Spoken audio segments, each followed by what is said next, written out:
Gênesis, capítulo 10. A origem dos povos e nações. Eis a descendência de Sem, Cam e Jafé, filhos de Noé. Os filhos deles nasceram depois do dilúvio. Os Jafetitas. Estes foram os descendentes de Jafé: Gomer, Magog, Madai, Javã, Tubal, Meseque e Tiras. Estes foram os filhos de Gomer: Askenaz, Rifate e Togarma. Estes foram os filhos de Javã: Elisa, Tarsis, Quitim e Dodanim.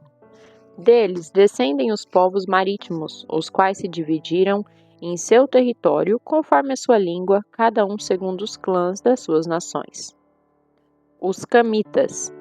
Estes foram os descendentes de Cam: Cuxi, Misraim, Pute e Canaã. Estes foram os filhos de Cuxi: Sebá, Ávila, Sabtá, Raamá e Sabtecá. Estes foram os filhos de Raamá: Sabá e Deda. Cuxi gerou também Nimrod, o primeiro homem poderoso na terra. Ele foi o mais audaz e corajoso dos caçadores diante do Senhor, e por esse motivo há o ditado: valente como Nimrod. No início, o seu reino abrangia Babel, Ereque, Acade e Calné, nas terras da Babilônia. Dessa terra ele partiu para a Assíria, onde fundou Nínive, Reobote, Ir, Calá e Rezém, que fica entre Nínive e Calá, a grande cidade.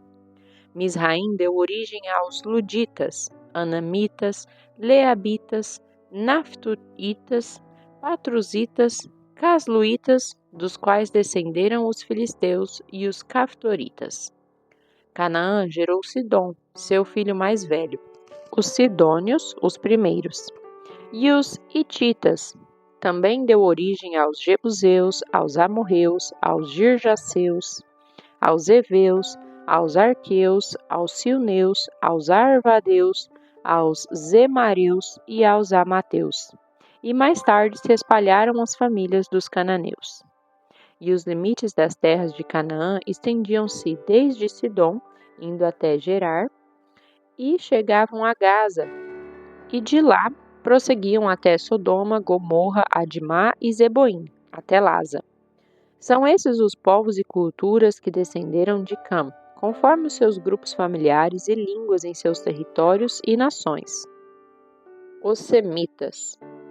Uma descendência nasceu de semelhante modo a Sem, pai de todos os filhos de Eber e irmão mais velho de Jafé. Estes foram os filhos de Sem: Elão, Assur, Asfaxade, Lude e Arã. Estes foram os descendentes de Arã: Uz, Jeter e Meseque. Arfaxade gerou Cainã, e Cainã gerou Salá, que gerou Eber. Eber deu a origem a 2 filhos. Um deles se chamou Peleg, porquanto em sua época a terra foi dividida. Seu irmão recebeu o nome de Joquitã. Joquitã gerou a Almodá, Salefe, Azarmavé, Gerá, Adorão, Uzal, Dicla, Obal, Abimael, Sabá, Ofir, Ávila e Jobabe. Todos esses descenderam de Joquitã e habitavam uma região que se estendia desde Messa até Sefar, nas colinas ao leste. São estes os filhos de Sem, segundo seus clãs e línguas em suas terras, culturas e nações. São esses os grupos familiares dos filhos de Noé, de acordo com as suas gerações, divididos em suas nações e culturas, em conformidade com a história da sua descendência. A partir deles, os povos se dispersaram por toda a terra depois do dilúvio. Gênesis, capítulo 11.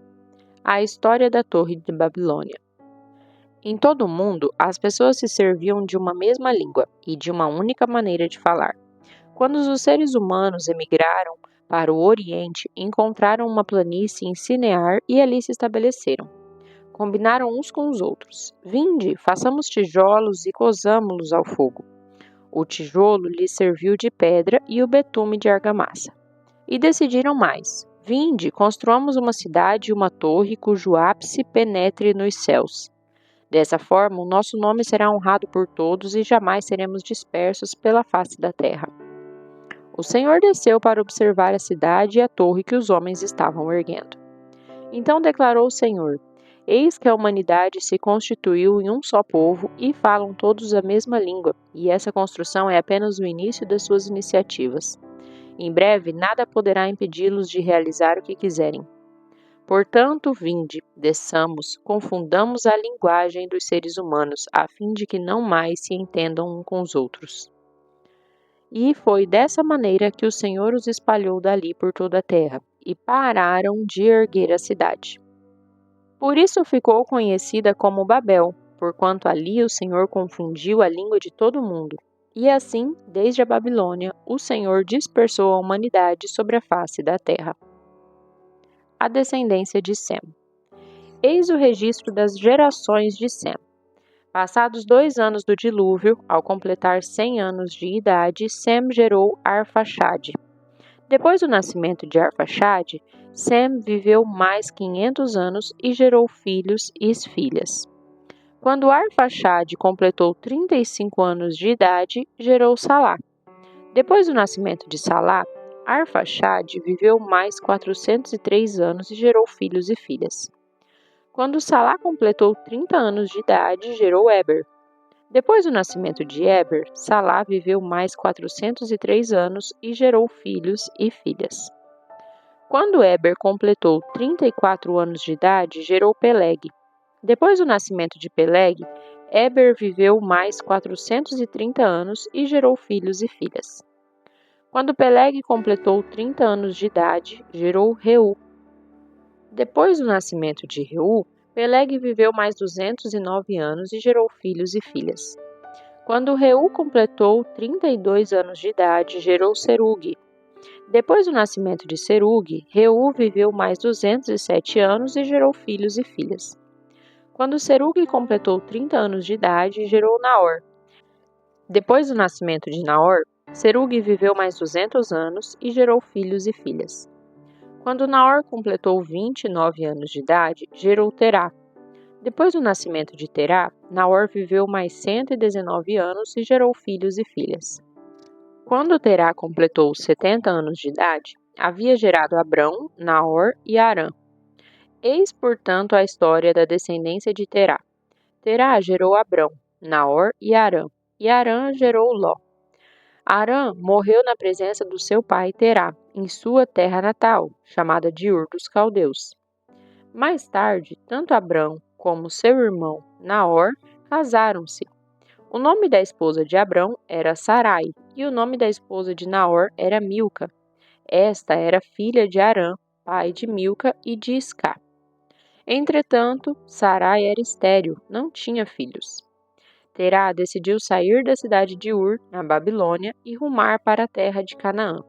Tomou seu filho Abrão, seu neto Ló, filho de Harã, e a sua nora Sarai, mulher do seu filho Abrão, e todos juntos deixaram Ur dos Caldeus. Mas, havendo chegado em Harã, ali ficaram morando. E Terá morreu em Harã, com a idade de 205 anos. Gênesis, capítulo 12. O chamado e a missão de Abraão. Então o Senhor veio a Abrão e lhe ordenou: Sai da tua terra e da tua parentela e da casa do teu pai, e dirige-te à terra que te indicarei. Eis que farei de ti um grande povo. Eu te abençoarei, engrandecerei o teu nome, serás tu uma bênção.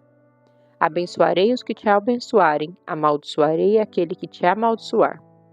Por teu intermédio abençoarei todos os povos sobre a face da terra. Então partiu Abrão como orientara o Senhor, e Ló o acompanhou.